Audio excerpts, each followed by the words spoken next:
Hi అండి. గోంగూర chicken ఈ combination మీలో ఎంతమందికి ఇష్టం? తప్పకుండా కామెంట్ చేయండి. ఈ గోంగూర చికెన్‌ని తయారు చేసుకోవడం కోసం పుల్ల గోంగూరని తీసుకొని దాన్ని వాటర్‌తో నీట్‌గా క్లీన్ చేసుకున్న తర్వాత స్టవ్ పై పాన్ పెట్టి అందులో ఆయిల్ వేసి ఈ గోంగూరని ఈ విధంగా దగ్గర పడే వరకు ఉడికించి పక్కన పెట్టుకోండి.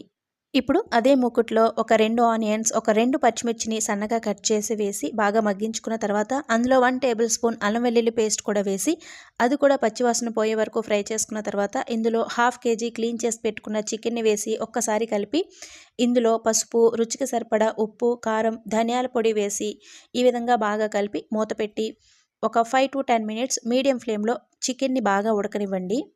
తర్వాత ఇందులో మనం మగ్గించి పెట్టుకున్న గోంగూర పేస్ట్‌ను కూడా వేసి బాగా కలిపి కొంచెం వాటర్‌ని కూడా యాడ్ చేసి మూత పెట్టి కూర దగ్గర పడే వరకు ఉడికిన తర్వాత 1 టేబుల్ స్పూన్ గరం మసాలాని కూడా యాడ్ చేసుకుంటే గోంగూర చికెన్ రెడీ అవుతుందండి. టేస్ట్ చాలా బావుంటుంది. పక్కా ట్రై చేయండి.